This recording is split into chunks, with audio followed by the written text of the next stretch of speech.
Assalamualaikum warahmatullahi taala wabarakatuh. Selamat datang ke YouTube channel DTV.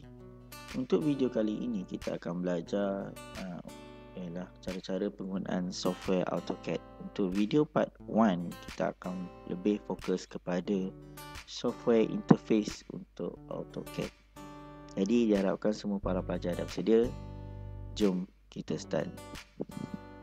Untuk software AutoCAD, contoh yang sekarang ni saya dah buka ialah saya menggunakan software AutoCAD 2015. Jadi untuk pembelajaran kita di KKTM Australia Garden, kita galakkan pelajar yang mana yang ada komputer untuk menginstall dekat komputer masing-masing AutoCAD 2010 sehingga yang latest. So latest ialah 2021.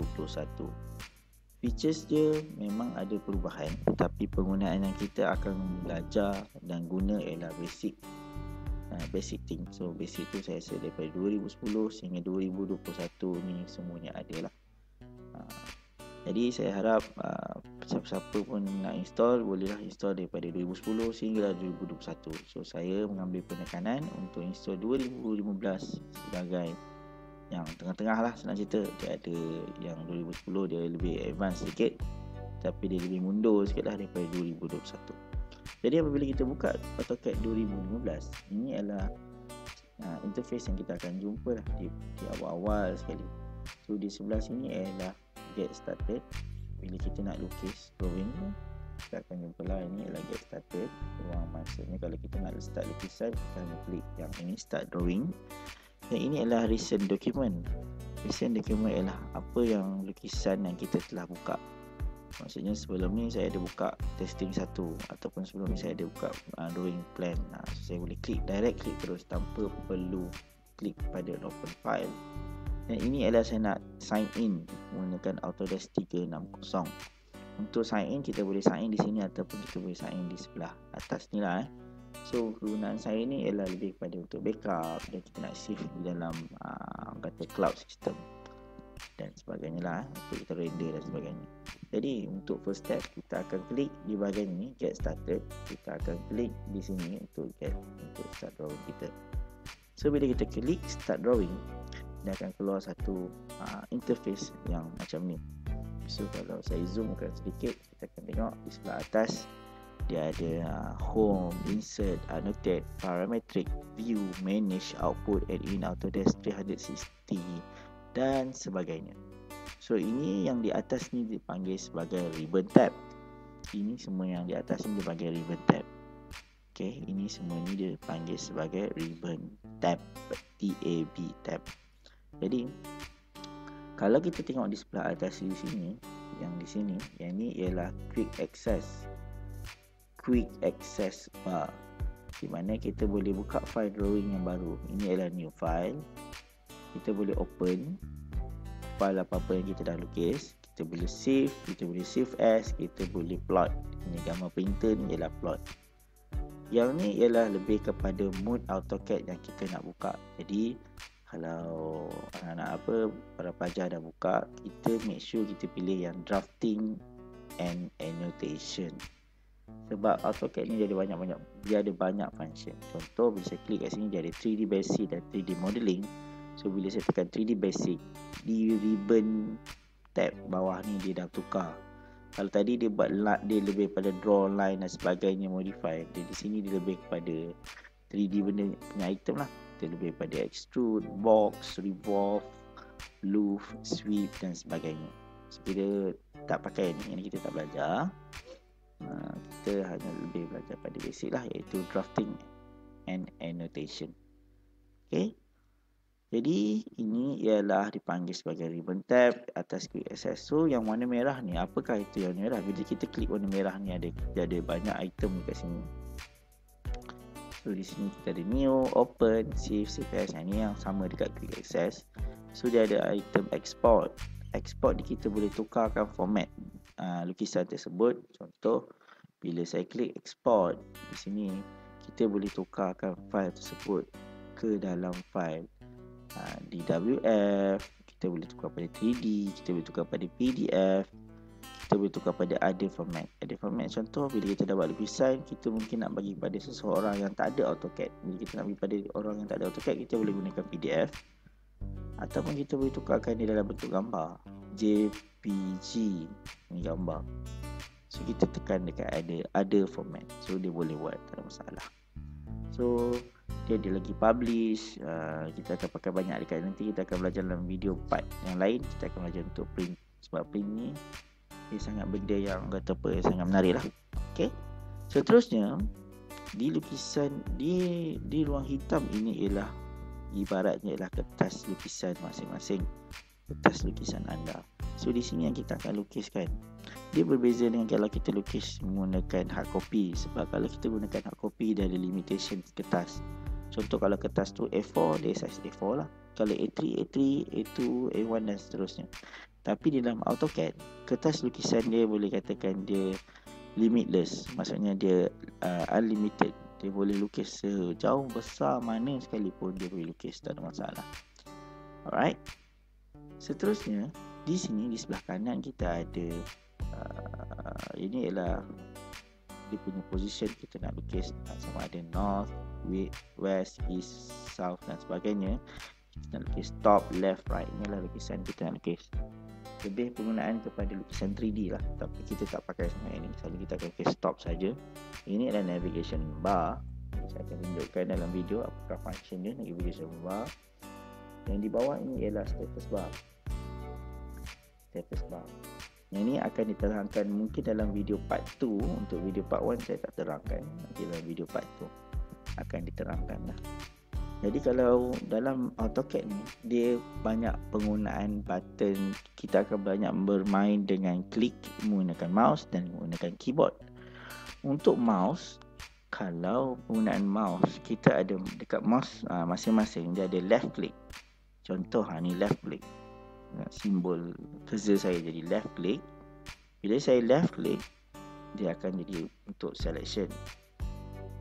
Dia ada selection biru dan selection hijau. Nanti saya akan terangkan dalam video part 1 ini. Lepas tu bila kita right click, dia akan keluar macam mana kalau kita right click kat mana-mana pun lah. Kalau kita right click dekat desktop ke right click kat Microsoft Word, dia akan tanya apa yang item-item yang dia boleh tanya lah. Macam ni dia akan tanya, kita nak pen ke, kita nak zoom ke, kita nak onkan steering wheels ke, kita nak buat calculator ke dan sebagainya. Dan dia ada satu lagi iaitu button scroll. Scroll ni ialah kita boleh scroll zoom in dan zoom out. Selain pada zoom in dan zoom out, button scroll di mouse tu kita boleh tekan. Bila kita tekan, dia akan keluar simbol tangan. Ni simbol tangan. Simbol tangan ni bermaksud ialah pen, P-A-N, pen. Pen bermaksud kita nak gerakkan dia ke kanan, ke kiri, ke atas, ke bawah. Kita nak gerak kertas, kita nak gerakkan lukisan kita supaya kita dapat tengok dengan lebih jelas. Okey. Itu adalah penggunaan mouse. Untuk penggunaan keyboard, kita akan banyak bermain dengan huruf-huruf di keyboard. Sebab bila kita nak melukis, kita akan menggunakan dua cara. Cara yang pertama, kita akan menggunakan klik di ribbon tab. Bagaimana kita nak klik? Contoh, kita nak buat lukisan, kita klik saja di sini dan kita terus boleh melukis di bawah. Ataupun kita boleh menggunakan command. Command ni apa? Command ni ialah di sini, saya lupa nak tunjuk tadi. Ini ialah command list. Segala apa benda yang kita klik ataupun kita tulis, dia akan tuliskan command list. Sebagai contoh, saya tekan line. Bila saya tekan line, boleh tengok di bawah ni, dia akan tanya specify the first point. Maksudnya dia tanya, bila kita tekan line di sini tadi, apakah titik mula kita nak tekan. Contoh kita nak buat garisan daripada kiri ke kanan. So dia nak tahu titik yang pertama dan titik yang kedua untuk menghasilkan lukisan. Dan kalau perasan, bila kita tekan line, dia ada tanya di command list dan dia akan tanya di cursor kita. Dia akan tanya ada specify the first point, dan yang ini apakah ini ialah koordinat dalam lukisan. Bila saya gerakkan di sini, nampak dia akan merubah nilainya. Ada setengah komputer yang mungkin tak muncul benda ni, anda boleh turn on dan turn off item ni dengan menggunakan button F12 ataupun F12. Bila saya tekan F12, dia akan hilang. Tapi tengok di sebelah bawah ni still soalan yang sama. Bila saya tekan F12 balik, dia akan muncul balik apa yang soalan tu di cursor masing-masing. Contoh, bila saya lukis satu segitiga, dan bila saya dah selesai lukisan saya boleh tekan enter ataupun space ataupun escape. Ada 3 ya, iaitu saya tulis kat sini, ada button enter di keyboard, ataupun space bar, ataupun escape. Okay. Untuk enter, boleh tahulah enter ni selalunya dia dekat keyboard di sebelah arrow atas. Space bar yang paling panjang sekali tu. Escape selalu di sebelah kiri atas. Sebelah kiri atas, yang kecil je tu. So yang ini ketiga-tiga ni kita boleh tekan lah. Yang mana salah satu untuk kita habiskan lukisan. Contoh, saya tekan enter. So dia dah selesai lah lukisan yang saya dah lukis ni. Okay. Seterusnya, jika kalau kita ada salah tertekan, contoh dalam AutoCAD, bila kita tekan sesuatu command, kita tekan line ataupun polyline ataupun circle, dia tak straight away terus lukis, tapi dia akan tanya soalan dulu. Soalan ditanya di cursor sini, dia akan tanya di sini. Ingat tadi F12 untuk off on, ataupun dia akan tanya di command list. Untuk lebih jelas, dia akan tanya di command list lah. Maksudnya nanti kita akan belajar lebih detail lah dalam video part 2 ataupun part 3 nanti. Cumanya okay, jika kalau kita tersalah tekan, kita boleh menggunakan escape button. Escape button di sebelah kiri atas keyboard. Sebagai contoh, perhatikan saya punya command di sini. Bila saya dah salah, saya tekan escape. Setiap kali saya tekan escape, dia akan keluar command cancel. Jadi untuk escape button ni sangat familiar lah, kita akan banyak guna. Sebab escape button kalau kita tekan banyak kali pun tak ada masalah. Contoh kita macam kita tengah tekan apa ni, kita tak pasti, kita tekan je escape button, tak ada masalah. Dia okey, tak ada masalah, dia takkan naik warning dan sebagainya. So kita juga akan banyak bermain dengan mouse, iaitu kita akan scroll in, scroll out, kita akan pan, kita dan sebagainya lah. Sekarang contoh saya dah ada circle, saya dah ada triangle, saya nak buat satu circle. Circle ni dia ada banyak sebenarnya, nanti kita akan ajar dalam video part lain lah. Untuk part 1 ni saya nak belajar sampai selection je dahulu. Saya lukis dulu satu circle di sini. Okay. Di awal video tadi saya dah cakap, iaitu selection hijau dan biru. Hijau, biru. Untuk kita nak buat selection, penggunaan mouse ialah kita klik sekali dan lepas, dan klik satu kali dan lepas. Jadi dua. Daripada kiri ke kanan dia berwarna biru, daripada kanan ke kiri dia berwarna hijau. Ingat, tips dia ialah kita klik sekali lepas, klik sekali kita lepas. Jangan kita hold. Bila kita hold, dia akan jadi irregular shape. Jangan kita hold. Kita klik sekali, kita lepas. Kita klik sekali lepas, klik sekali lepas. Jangan kita klik sekali, lepas. Dia akan jadi macam tu perbezaan. Okey. Apakah selection hijau dan selection biru? Untuk selection biru, kita contoh kalau saya klik ni sekali, dia akan memilih objek kita lukis. Saya tekan escape. Saya klik line ni, dia akan memilih. Macam mana kalau kita nak select kedua-dua objek ni? Maksudnya ada satu bulatan, satu garisan, ada 3 garisan, ada 4 jenis lagi garisan lah. So segitiga ada 3 garisan, satu bulatan ada 1 garisan. Macam mana saya nak select kesemuanya sekali? Jadi kita boleh gunakan daripada kiri ke kanan, iaitu warna biru. Dan make sure objek yang kita lukis tadi dia berada di dalam lukisan yang berwarna biru. Mesti berada di dalam biru. Baru dia akan select ke semuanya. Sekiranya kita pilih macam ni, tak completely, dia tak akan ada apa-apa yang kita select. Berbeza dengan warna hijau. Warna hijau, apa-apa yang terkena dia akan terus memilih. Contoh, saya terkena garisan ni, dia akan terus memilih garisan bulatan circle tadi.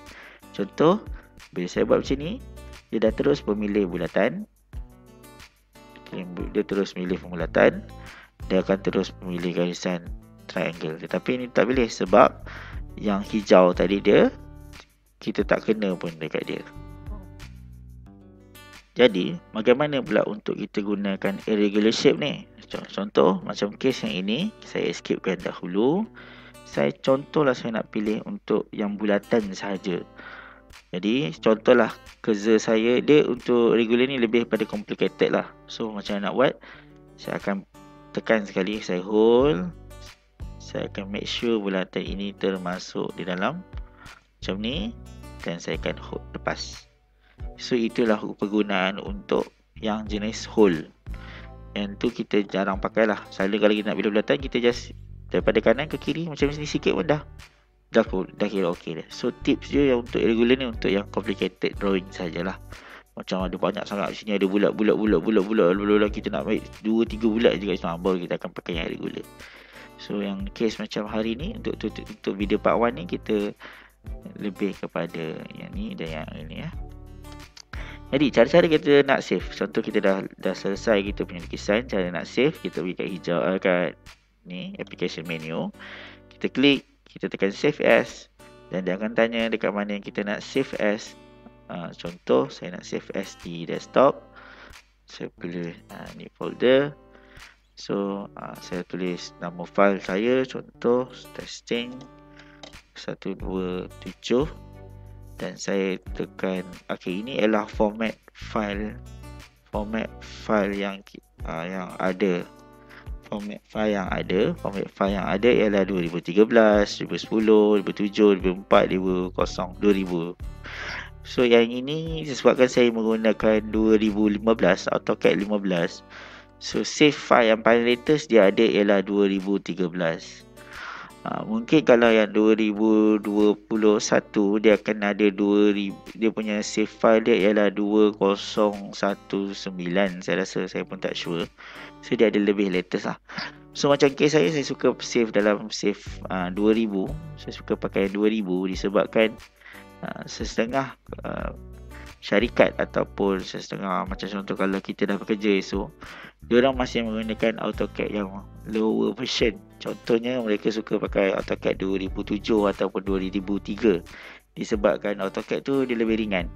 Masa tu zaman tu AutoCAD dah ada 3D lagi, dia lebih fokus pada drafting. Macam ni lah, yang macam contoh 2015 tadi saya dah tunjuk awal-awal tadi, dia ada drafting, dia ada 3D model, dia ada 3D basic. So dia agak berat sedikit compare tu yang AutoCAD 2007 ataupun 2003, dia lebih ringan, lebih fokus pada drafting. So sebab itulah saya akan save pada tahun AutoCAD 2000 punya file. Okay, so yang ni minta semua bila dah buat, bila kita save, make sure kita save kepada AutoCAD 2000. Dan lepas tu bila kita dah ni, kita boleh renamekan dia dan kita klik save. So file kita akan save lah dekat situ. Contoh saya akan bukakan file tersebut. Saya akan buka, saya save di desktop. Inilah nama file saya tadi, testing2.dwg. Okay, so ini saja untuk video part 1. Kita dah cover iaitu apakah itu AutoCAD, apakah itu software interface, iaitu yang ini ialah ribbon tab, ini ialah quick access, ini ialah mode, ini ialah common ini adalah common list, ini adalah status bar. Untuk status bar nanti mungkin kita akan fokus di part 2. Ribbon tab, ini adalah ribbon tab. Okay, dan ini adalah dia punya drawing area. So kita dah cover juga untuk selection menggunakan daripada section hijau dan section biru. Jadi itu saja untuk video part 1. Diharapkan semua boleh faham. Kita nantikan pula video part 2. Mungkin part 2 dia akan lebih sedikit. Alright, itu saja daripada saya. Terima kasih. Jumpa lagi. Assalamualaikum warahmatullahi taala wabarakatuh. Bye bye.